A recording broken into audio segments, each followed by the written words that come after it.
ॐ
सहना भवतु सहनौ भुनक्तु सह वीर्यं करवावहै तेजस्विनावधीतमस्तु मा विद्विषावहै।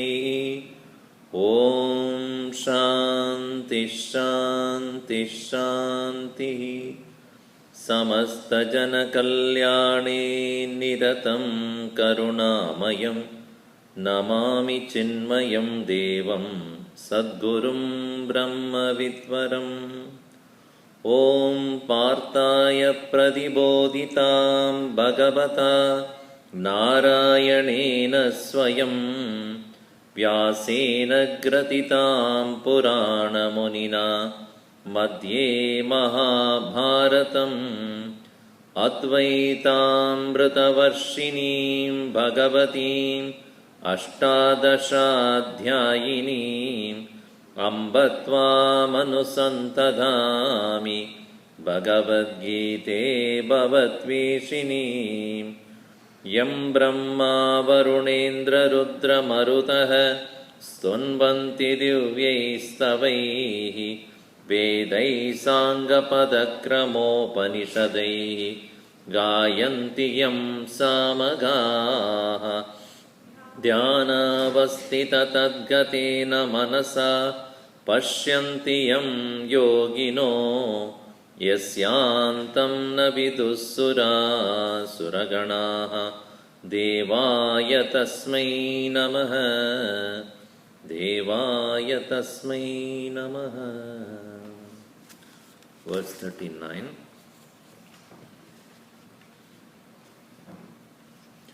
श्रद्धावान् लभते ज्ञानम् तत्परः संयतेन्द्रियः। ज्ञानं लब्ध्वा परां शान्तिम् अचिरेणाधिगच्छति। अज्ञश्चाश्रद्धधानश्च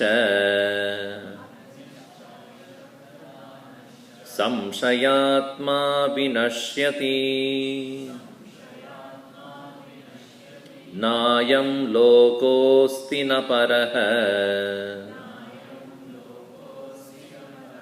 न सुखं संशयात्मनः।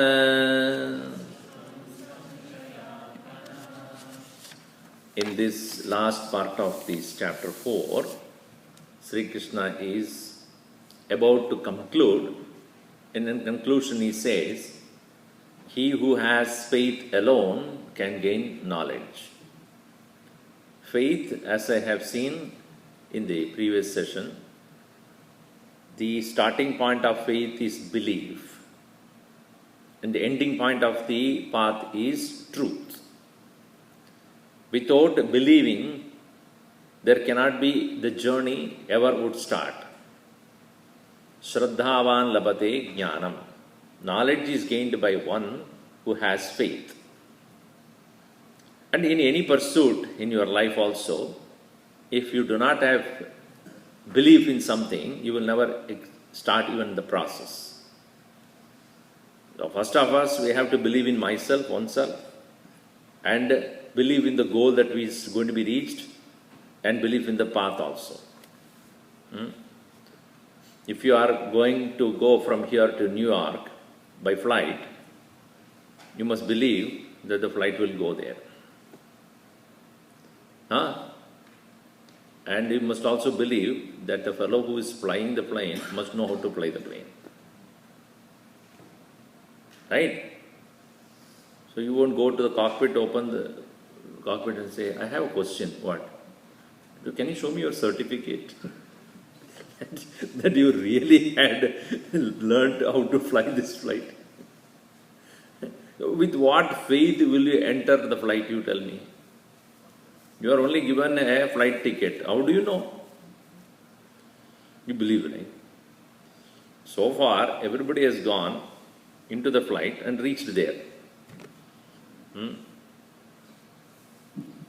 So, one person went into the flight, then he asked the captain, how high you go there? He said 36,000 feet. Then you come down, right? He said, so far I have not left anybody there. I always come down. So just like when you get into a train or a bus or a flight or anything, you have a faith that yes, I will reach there. Or you go to a restaurant before eating, you go into the kitchen to see what is going on. If you go there, please, you will never eat anything. Better don't go anywhere near that kitchen. So whatever beautiful you put in the plate and with all other external things, and then they put the flour, whatever they go. Without faith, we cannot live in this world. Samshayatma vinashyati. A doubting Thomas will perish. Ajñascha ashraddhadanascha samshayatma vinashyati nayam lokaha naparaha. Nasugam samshayatmana. A person of doubt will have no joy at all. Even in human relationship, there must be some amount of trust. Without the trust, how will anybody will enjoy company of another person or anything? That's why we like the dog, they completely trust you. Right? Those who have dog will have that, see, Swamiji, my wife and husband, that dog is so trustworthy. It believes you completely. It is the only thing waits for you at home. Is it not true? Somebody sent me this statement today. Marriage is when two people come together and solve a problem which they never had before.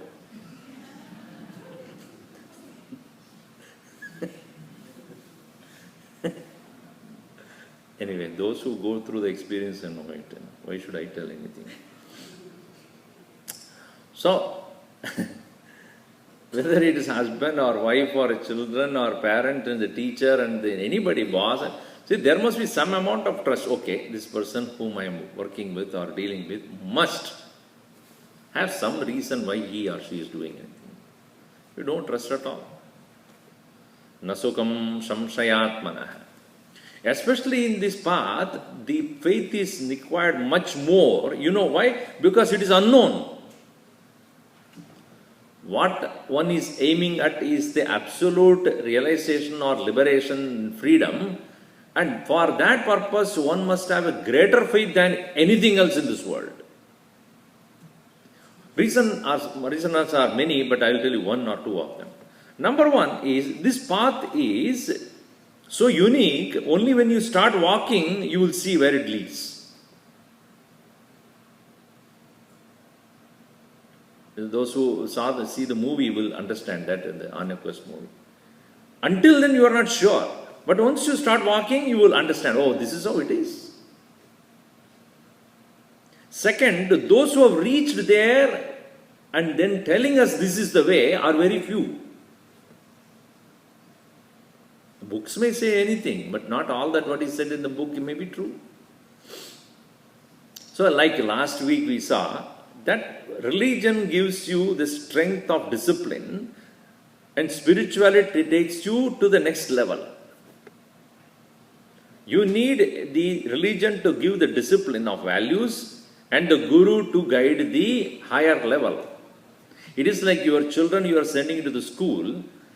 Once the school, what is the schooling is where? Schooling is where they are given basic principles, fundamentals of understanding, how to think, what is the language, how to speak, how to behave, how to read, how to understand, how to reflect, how to express yourself, and all those things. That's only preparation. Then you go to the university, there you start the higher process of learning. In the same way, religion prepares the individual to think about something greater than oneself, the probability of being God, being the one who is the one who takes care of everything that you do, and what you want and what you do not want, what you do and what you do not do, everything is set into a certain pattern, and then that is the Lord who in and through works through that. Only when it comes to spirituality, one realizes whomever I am worshipping in the mosque or the temple or a church or a synagogue, anywhere, that one whom I am worshipping is actually working from within me, not from outside.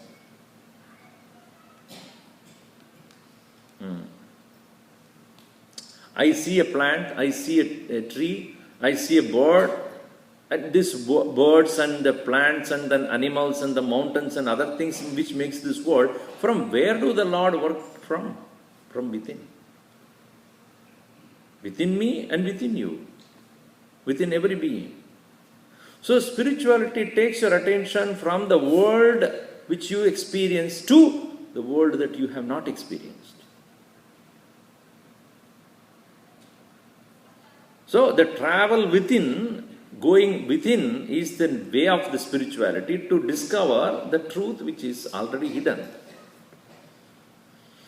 Since it is unknown, imperceptible, faith is required more. If it is perceivable, pratyaksha, you don't need a proof. What is this color of this cloth? What is the color of this cloth? Orange. What is the color of my heart? Have you seen? So I say it is red. Would you believe? Why should you believe? Why should you believe? Why should you believe? Because I am saying so. So what is pratyaksha? You don't need any other external proof. You have no doubt also. But what is unseen, unknown, you must believe in the person who says that. Isn't that true? What is perceivable, seen through the senses, you don't need to prove, you don't need to believe the person because you see the thing itself. But what is unseen, you need the faith in the person who says. If that faith is not there, one will not be able to take up the journey then further. So for the known, the proof is perception. For the unknown, the proof is shabda. Apta vakya. Person who says. And therefore, shraddhavan lapate jnanam. Because of the faith alone, you will see now. See, when it comes to science, the knowledge is through experimentation. Knowledge through perception, observation, analysis. But in spirituality, it is not through any pratyaksha pramana, meaning external ways of knowing it. It's an internal way of knowing it. If you are smiling at me, I believe that you are happy. Correct? Whether you are happy or not, I will not know. I just look at you smiling, okay, then you must be happy with me. Now, some people smile with no reason, actually they are not happy actually. Like, you go to any a hotel or any restaurant, how are you? Come, welcome. Prarabdha, I have to serve these people also. In your mind, you may have that kind of a thought. So, but when it comes to spiritual pursuit, there must be faith in the person who is speaking about it, who is explaining it. Otherwise, you will not even start the process. So Shraddhavan labate jnanam tatparas samyadendriya jnanam labdva param shantim achirena adhigacchati ajñascha ashraddhadanascha. One who is ignorant, one who has doubt, no shraddha, samshayatma vinashyati. Nayam lokasya naparaha asukam samshaya nasukam samshayatmanaha. Continuing on this same point, a little bit more. Here in 41st verse, repeat. Yoga sanyasta karmanam jnana samchinna samshayam atmavantam na karmani nibatnanti dhananjaya. Yoga sanyasta karmanam jnana samchinna samshayam atmavantam na karmani nibatnanti dhananjaya. The topic of this whole chapter is karma sannyasa yoga. Every chapter in Gita is a yoga. Yoga means yuj, is to unite. Yoga, union. So yoga here means the individual trying to unite with the higher nature of oneself. That is called yoga. It is not a physical yoga, you perform some asana, pranayama, pratyahara. It's not like that. It is yoga here means the methodology or process by which an individual limited self trying to unite with the unlimited immortal presence. See, it is like this. You have a small pot. Inside the pot there is a limited space. Outside the pot there is unlimited space. Imagine the limited space inside the pot wants to become unlimited space. What should it do? What should you do? Break the pot. When you break the pot, it appears as though that limited part space inside has become unlimited part space. Really speaking, there was no limited part space at all. Why? Because the limitation of the part space is determined by the limitation of the pot itself. The pot is limited, therefore it appears the space inside the pot is limited. Really speaking, it is not. There is no difference between the space inside the pot and the space outside the pot. When that space identifies with the limitation of the pot structure, it says, I am limited. In the same way, all of us at the present moment think that we are only this born entity, body, mind, intellect. I am the body, I am my mind, my thoughts, my emotions, my feelings, my ideas.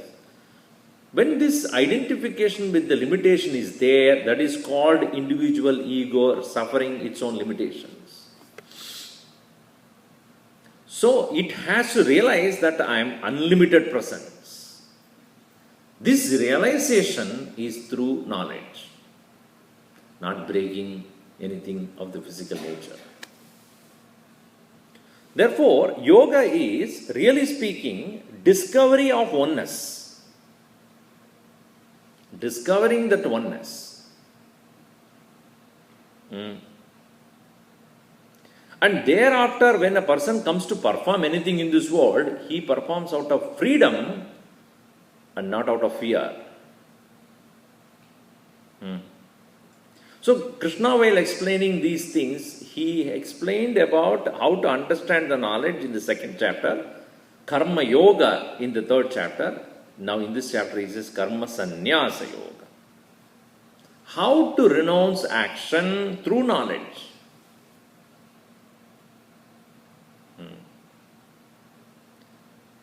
When do we give up something when we know it is no more necessary for us? Is it not? So it is giving up is in the form of growing up. I don't need it anymore. Just like your own child has given up its Nintendo and then what called box, that box, Xbox, all those things. When it goes to university, because it's a greater responsibility, greater maturity hopefully, and different kind of atmosphere, something. So I said, I don't need it anymore. Yeah, I played, I have done enough, and then now I am not necessary. Go to the next stage. So that giving up is, even though physically giving up takes place, but it is actually in the mind, I don't need it anymore. In the same way, when do we actually give up karma? What is that requirement? What is that is required for us to give up karma? Somebody will say, why should I give up karma? See, we cannot renounce karma until we see the limitation of it.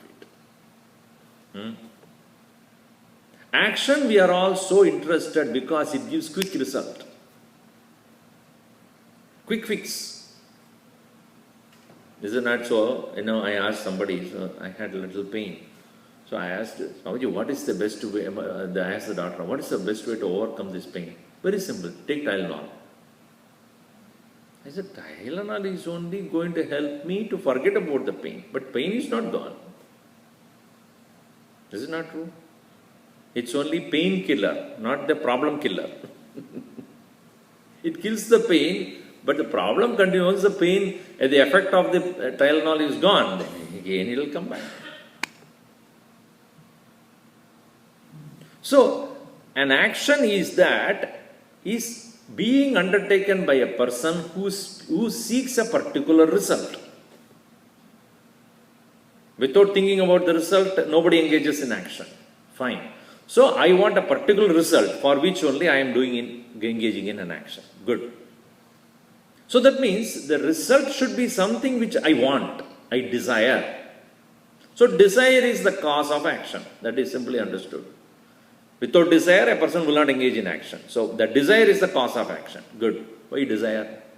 What do you desire? What do you desire? I desire that can make me happy. If anything that is miserable, I don't desire that. So, anything that can make me happy is what I desire, and what I desire is what I engage in. Good. Let us go back one step further. So, why are you thinking that particular thing will give you happiness? Or why do we want to be happy? Because I am unhappy. I am presently unhappy. I want something to make me happy. And that's something I desire. For the sake of getting that, I act. So action is born out of what? Kama. Desire. And happiness is what I seek through that. And therefore, the presumption is what? I am not happy right now. And getting something will make me happy. So, you admit that you are unhappy now? Yes. Are you? Really? Okay, if you are unhappy, what's the problem? Be unhappy. I don't want to be unhappy. Why you don't want to be unhappy? Come on, tell me, why you don't want to be unhappy? Anybody? If you don't want, why you want to? If you are happy to be unhappy, that's a very peculiar situation. So why you don't want to be unhappy? Huh? We are born happy. You are born happy. No, we are as people. So, but when you are born, you are crying. Momentarily. See, unhappiness is not our nature. Happiness is our nature. This is a fundamental understanding. Happiness is my nature, unhappiness is not my nature. And whenever I am taken away from the state of happiness, I feel miserable. I want to go back to the state of happiness. It is like you would stretch a rubber band, You stretch a rubber band. If you leave it, what happens? It goes back. Similarly, unhappiness is a stretched condition. Stress. And de-stress it, it will go back there. So, happiness is my nature. All right. If happiness is your nature, why are you unhappy now? If happiness is your nature, why are you presently unhappy looking for happiness? The reason is very clearly given in Vedanta, is that you are basically happy, but you are identified with something else which takes you away from the attention of being happy. I have identified myself as the body or the mind or the intellect, and that which is body, mind, intellect constantly is changing, and I think I am that changing entity, and because of the change, I become miserable. Morning you get up, beautiful sunrise and beautiful breeze, and you are lying down there, Sunday morning, ha ha ha. I wish every day is like this. I wish the whole day is like that, where I don't need to do anything. But does it happen? By the time you wake up and enjoy that nice coffee and then lying down there, your husband wakes up. Coffee for me! The children, they cry, oh mommy, breakfast! And, we have to go to break, Bal Vihar. So, you see, from a condition, immediately the moment it changes, it brings misery. So anything changes, causes misery, unhappiness. So from a state of happiness, why I become unhappy? Because I'm identified with something, body or the mind or the intellect, based upon that the world and the people, etc. So that when that identifications take place, I come out of my natural state of happiness. And I get concerned, I become anxious, I become agitated, I get disturbed. Then the world continues. So essentially, I am unable to abide by my own nature. This unable to abide by my own nature is called ajnanam. Not that I don't know who I am. I know who I am, but I am not able to stay there. I am not able to abide by my nature of happiness. Therefore, in the earlier verse it said, Ajñascha ashraddhadanascha. A person who is ignorant and one who does not believe that he can be relieved from all these things, samshayatma vinashyati. A person of that kind naturally becomes miserable and he doesn't believe in anything. So, when I come to know that ajnanam or the absence of my correct knowledge and abidance in it is the cause of my identification with something which I am not, which causes the unhappiness, because to overcome the unhappiness, I see something that will make me happy, that is desire, and the desire leads me to action, and therefore, renunciation of action is not possible unless you know who you are. Therefore, that's why yoga sanyasta karmanam jnana samchinna samshayam. You have to cut this doubt through correct knowledge. That's why Krishna earlier said, Yogasta kuru karmani sangam tektva dhananjaya siddhi asiddhayo samo bhutva samatvam yoga uchyate. Maintain equanimity, irrespective of what you gain or lose, and then engage in action. Then you will find that action doesn't bind you anymore. And further, you can, by correct knowledge, come out of that doubt. Doubt about what? Not about this and that. Doubt about yourself. Who am I? Am I this miserable entity? Am I born to be miserable? I want to be unhappy, or I forgot that I am happy. I forgot my nature as Ananda. Why I have forgotten? Because I have taken something other than me as real. The usual typical example that is given is a person who is walking in the road suddenly finds something lying on the road and looks at it and thinks that it is a snake, while it is nothing but a small piece of rope. The moment he thinks it is a snake, immediately comes the fear, agitation, sweating, all those things, because he's afraid of the snake and it is lying down right next to him, there in front of him. So all the misery, confusion, agitation, blood pressure, everything is because of what? Not because of the fact, what he believes, what he thinks, what he imagined. In the same way, Vedanta says, you think you are the body? No, you have a body. You think you are the thoughts? No, you have thoughts. You think you have emotion? You are emotional? No, you have emotions. You think you are the car? Then it is ahankar. You have a car.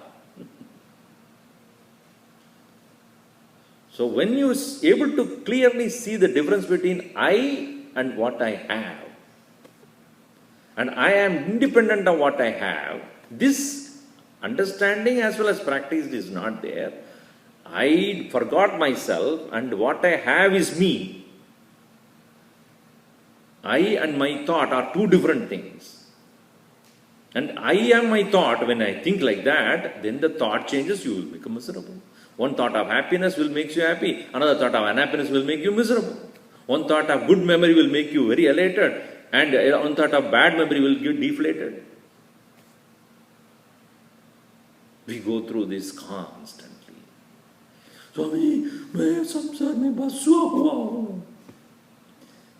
You know, in Tamil, wife is called samsar. What a misery. Which is totally wrong. Nobody is a samsar. One who creates himself the confusion is a samsar. Anyway, so when I do not clearly see the distinction between me and what I have, me and my thoughts, me and my possessions, me and my relationships, me and the world, me and the body, when you cannot dissect properly and mistake it to be yourself, that is what is called samsara, bondage. So yogastaha, staying in that yoga. What is that yoga? Another place Krishna very clearly says that guna guneshu vartante iti matva na sajjate. Tattva vittu mahabaho guna karma vibhagayo. In the 3rd chapter, very clearly he has said that. What is tattva? What is the correct knowledge? That all these things that are made up of nature, prakriti, is in interaction with the world outside. When I am seeing something, I, the consciousness, the self, the God in me, in whose presence the mind, using the sense organ called the eyes, is watching a flower. Dissect it properly. Flower is different from me. Correct? It's not flower, it's not me. That much you understand. I am the flower, then there is a major problem there. I see a flower, different from me. Flower is seen by my eyes. Are you the eyes? Or you have the eyes? Now make it clear. Are you the eyes or you have the eyes? Huh? You have the eyes. So eyes are watching the flower. Not you. Eyes are by themselves watch or mind is asking you to watch. Some people watch, open the eyes, they never watch anything. So that is also there because mind is somewhere else. Like you are all, some ears are here, there, but mind is, I think the movie is going on. I think should be, it's over 2:30. Next week I have to go. So the mind is using the eyes and eyes are seeing the flower. So flower, eyes, mind. None of them are me, right? Then who are you? Who are you? Who knows the mind? Who has the thought? Right? I am different from the thought which is in the mind. Mind is using the sense organs, eyes are watching the flowers. So you see clearly, I am independent of what the mind does, what the eyes is doing, what the flower is. When I clearly see I am only a witness, a presence, not the mind, not the eyes, not the flower, when the thought about the flower comes, it happens in the mind. I am illuminating that thought. This ability to, that is called jnana samchinna samshayam. Chinna means to cut, to destroy, to kill. Samshayam, the doubt. Doubt about what? Who am I? That doubt should not be there. I am. the pure awareness, consciousness, blissful presence of the Lord, in whose presence all the Prakriti is engaging in. Guna guneshu vartante. Atmavantam, thus one who is abiding on oneself, alertfully, vigilantly, consciously, karmani na nibadhanti, no action will bind him. But the thing is, we often slip or sleep. When we slip from this alertness, this observation, this understanding, this awareness, miserable we become again.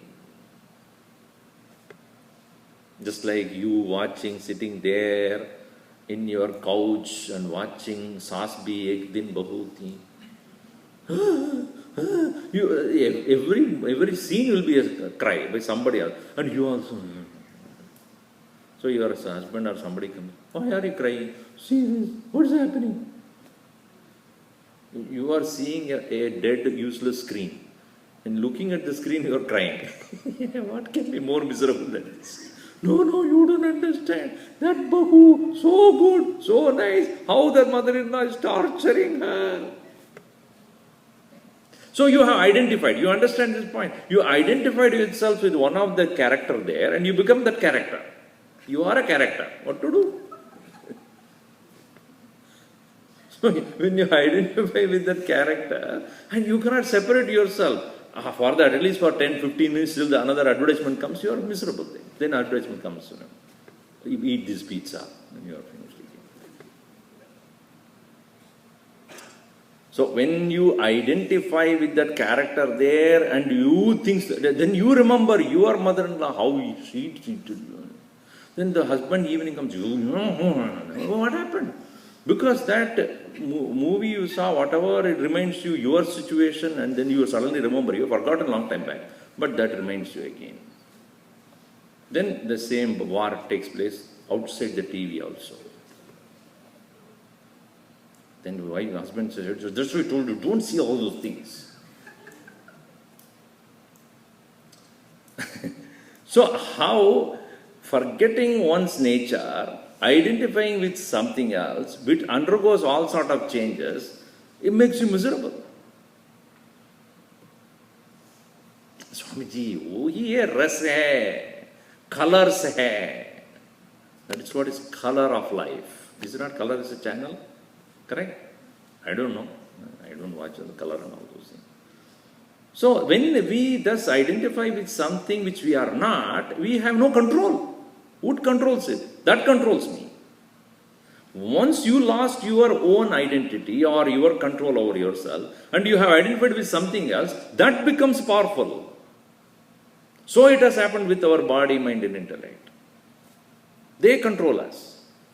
Therefore the word he has given is Atmavantam, meaning one who is self-controlled, vigilant, alert, not lost himself. Na karmani nibadnanti. For him the action will not bind him anymore. One who has discovered oneself to be immortal, what fear of death or change he will be afraid of?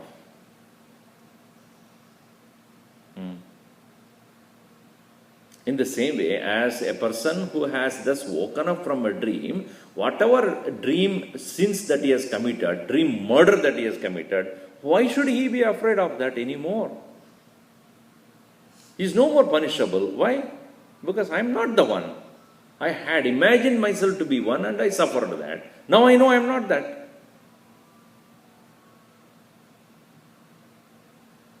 So thus, it requires a lot of effort as well as consistency in practice. So therefore, Sri Krishna says, Yoga sanyasta karmanam jnana samchinna samshayam atmavantam na karmani nibatnanti dhananjaya. Such a person alone is called karma sannyasi, a person who has given up the action. Why? Action is no more of any value to him and he does not actually then become useless in this world. He will act but no actor he will be. His action will be out of his own volition, his own choice. Morning also I was giving the example. Once there was a beggar, young man, but of course he did not have any skill or anything, therefore he became a beggar. And he was moving around a long time back, in the ancient times when the kings were ruling. One day the minister of that kingdom, he came with his soldiers and arrested him. So he got very upset. He said, "What do you mean? I'm just begging. What's your problem?" "No, come here with me." And then he took him. And he took him to the palace and stood in front of the king. And king looked at him very carefully and said, "Put him in the jail." But he says, "I have all the right, constitutional rights. I need a lawyer." "Shut up, take him." So he was dragged away. And as he dragged, he was protesting. "No, I am not. Why are you? I didn't do anything wrong." He was thrown into a room. Obviously, he was so miserable. "I'm thrown into a room. I lost my friends and nobody is there. And I'm all by myself." And he was lying on the ground and then slowly opened his eyes. To his utter surprise, he found that it's not a room, it's a palace. It's a beautiful, huge place with a nice bed, fruits and flowers and this and then vegetables, all various eatable items and everything. A mansion it was. Something wrong? "Hello?" You talk to the door. Doors are all closed. Anyway, he said, I think by mistake they put me in this room. He enjoyed eating everything and then having a nice bath and all those things. He slept in the night and the next morning, 4 o'clock, they said, "Get out." When he came out, they dragged him outside. "Oh, I think they made a mistake. Only one night stay. Good. After that, I am going to be miserable." They took him out.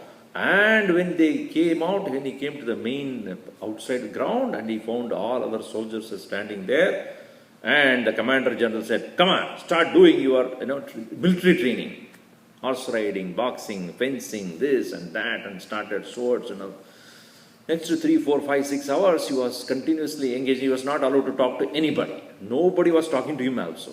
He was put into such a vigorous training for the next 8 hours. At the end of the day, they dragged him to the room and then pushed him inside. Again, same room. Nothing wrong. 8 hours of training is okay, but this is what I enjoy the most. And but no talking to anybody. Not 1 day or 2 days, 1 whole year. And he could not tolerate. After a year, he said, "Why are you doing this? I am not allowed to go anywhere else outside." So one day he said to the minister, "I want to talk to the king. No, otherwise I will not even do anything that you say." Brought to the king. He stood in front of the king. Yes, the king asked, "What do you want?" "I have a question." "Yes." "Why me?" The king smiled and said, "It's because you are the prince. You are my lost son, LOST. The son whom I lost some time back. I rediscovered you. I want to train you to be the king next. Therefore, I had to put you into this process, whether you like it or not. Only when you train yourself, you know yourself, you become responsible, you are allowed outside." Now, the king, the prince, now he discovered himself not anymore a beggar, but a prince. And now he started willingly going through the training, enjoyed everything. Next to 1 year, he did further vigorous training and became a master in all the skills. One day he went back to the king and said, "I have one more request." "What?" "I would like to go to become beggar." "Huh?" No. Just to be a beggar for a short period of time to meet my friends." "Okay, come back." "But yes, I will come back." So with some people monitoring him, he went. And he wore his old dress which he had lost before, old dirty one. And he went and sat in the usual place where he used to sit. And some of the friends were disappeared and some of them, "Hey, where were you all this time? We were looking for you. When the soldiers dragged you, we thought you were finished. What happened to you? So he said, what to do? They dragged me and then put me in a miserable prison. And I was suffering for some time and threw you here, there, and finally I somehow wanted to see you all. I just came back. So they were all so happy. Come on, let us beg. Now this fellow with all these friends sat down to beg, even though he was begging, he is not a beggar. Correct? He was the prince of the country. Even though he did the act of begging, and somebody threw something on his face, somebody ignored him, somebody said some gali, he smiled. You think that your $10 or $1 is going to make any difference to me? But then, others were all in the same condition where he was not anymore. And even whatever he got, he gave to others because he doesn't need any more then. And don't tell me after that what happened, Swamiji. The story ends here to highlight this point that this individual, even though at this point he is acting like a beggar like anybody else, but the newfound knowledge had made him realize he's not a beggar anymore. In the same way, an individual who has realized his higher nature as pure consciousness, God's presence within himself, he may act in this world as though engaging in all actions, but is no more bound by anything he does. For he has found his freedom within. Once the freedom is found within, it doesn't matter to him. Who says what and who respects, who doesn't respect, who notices, who doesn't notice, who gives what, doesn't matter anymore. Having found the treasury of wealth within himself, where does he become a beggar anymore?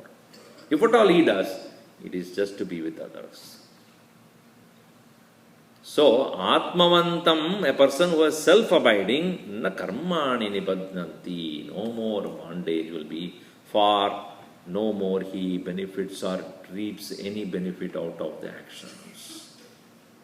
Such an egoless existence is the nature of a realized person who behaves and acts like anybody else, but no more such a person is under the misery of action. Clear? That is what Krishna wants to ultimately tell Arjuna. Arjuna, therefore, engage in action with freedom, in freedom, and don't become miserable. Yoga sanyasta karmanam, yogena sanyasta karmanam. Due to that yoga of correct knowledge, sanyasta, having given up karmanam, actions, jnanasam chinna samshayam, with the sword of knowledge, having destroyed your ignorance, atmavandam, abiding in oneself, na karmani nibandhanti, actions would not bind him anymore. So that is such a beautiful pointer here. And last verse is the final advice with which we will conclude next week. Alright. Om sarve bhavantu sukhinah, sarve santu niramayaha, sarve bhadrani pashyantu, ma kaschid dukkha bhag bhaved.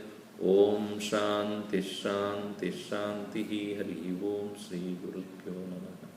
Hari Om. Okay. Now, I have a small announcement to make. You know that many of you have already written notes and gave for our souvenir which we are bringing out during Guruji's Yajna on the chapter 4, and Priya has been coordinating that with you all. She's the one who is compiling those notes.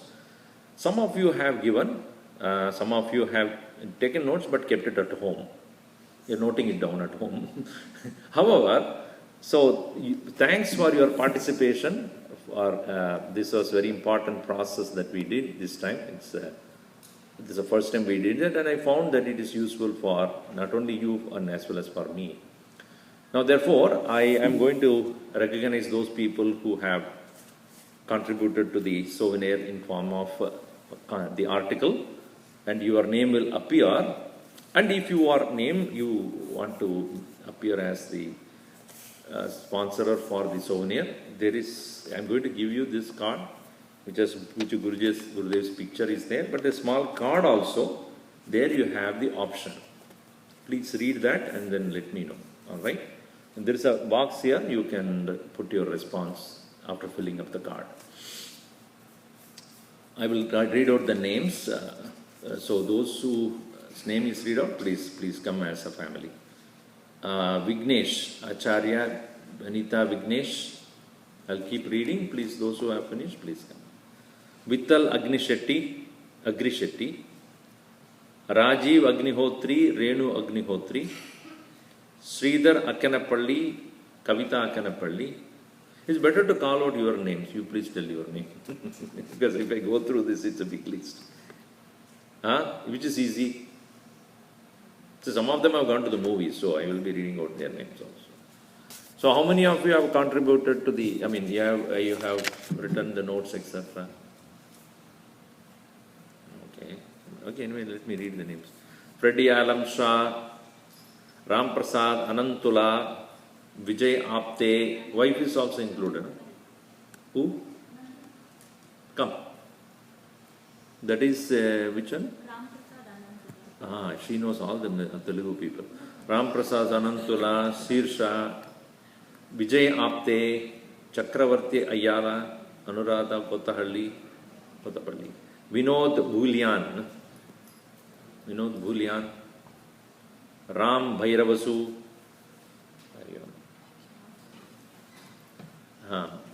Velumani Balan outside, Somo Banerjee, Velumani, come, Odiva.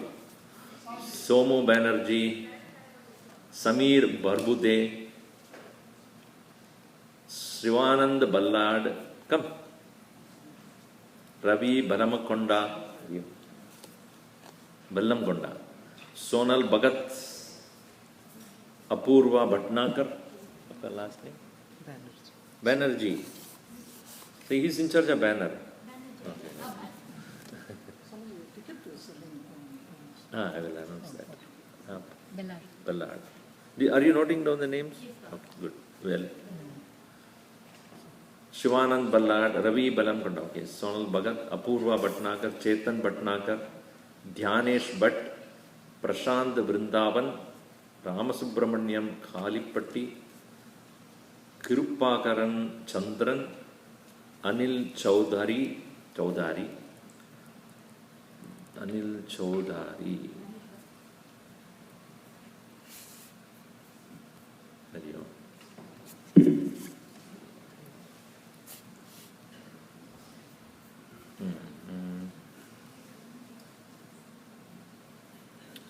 Up. Okay. Ballabh, okay, Simanil Raj. Seema, Samir Desai. No? Okay. Meena Devani, Raj Ishwaran, Chandrasekhar Egbote, Tom Egg, Ballabh Garg, Deepak Gupta and Anjali Agarwal, and Digant Gupta, Vinita Gupta and Mohan Rahul, Gurumurthy, Manish Hablani, Kiran Ingale, Sangeeta Hablani, FNU Isu, Sonal Sahal, Jolly Jain, Sweta Kadam, Girish Kannali, Girish Kannali, yeah, you are sitting there. Hariom. Sri Priya Kannan, Bhagyesh Karwa, Venkata Konkala. Anyone? Chandrasekhar, Uttam Konda, Murugan Krishnan, Ajay Kumar, Dinesh Kumar, Vishal Mahana, Jagan Mali, Kalyana Mangaraju, Prakash Masi, Dhruv Mathur, Vishal Mahina, Jagan Mali, Kalyana Mahachai, Prakash Masi, Dhruv Mathur, Umang Mehta, Jaydeep Menon, Samir Modi.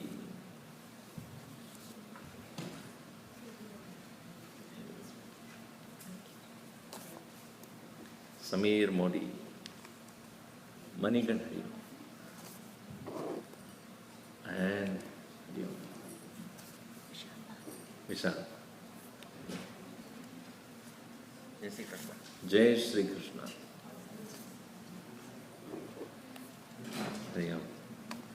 Satish Mokkapatti, Lakshmi Nayak, Radhakrishnan Narayanan, Nadesan Narendran, Nageshwara Pantula, Dayanand Paramane, Neeraj Parikh, Deepak Patel, Falgun Patel, Keyur Patel, Manish Patel, Mayan Patel, Neeraj Patel, Paresh Patel, Sunil Patel, Tejas Patel, Tushar Patel,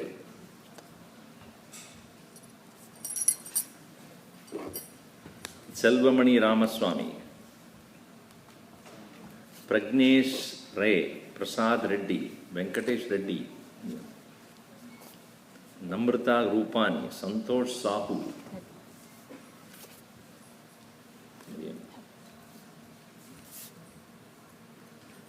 Puga Swami, Jitendra Saraswate, Sarvate, Rajesh Satapati, Dushyantan Satyanathan, Suresh Savdarya, Srinivasan Sheshadri, Anil Sharma, Anindya Sharma, Hemant Sharma, Yash Shenoy, Milan Sheth, Aarti Srikante, I know, Subhash Solanki, Srikant Somasila. How is that Sridhar's name is not there? Sridhar, come.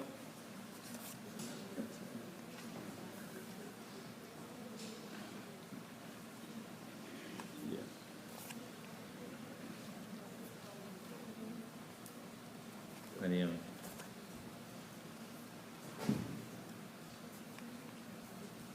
Vellamana. Vellamana, no, V is end, that comes later. Next week you write your names. All right, thank you. So those who belong to the grades 4 to 7, please go to your children's classroom and get your tickets. This is the last show for the On a Quest. So those who are here, please go to your classrooms of your children and get your tickets done and then come back. Your children will come back. Please fill up that card and put it in this box as I told you. So please fill up your card and put it in that box here so that we know your willingness to be a sponsor or not. And then the classrooms for the children, okay. Those two parents for 4A, please go to room number 110. 4B goes to 205. Grade 5, 206. Grade 6, 212. Grade 7, 201. Thank you.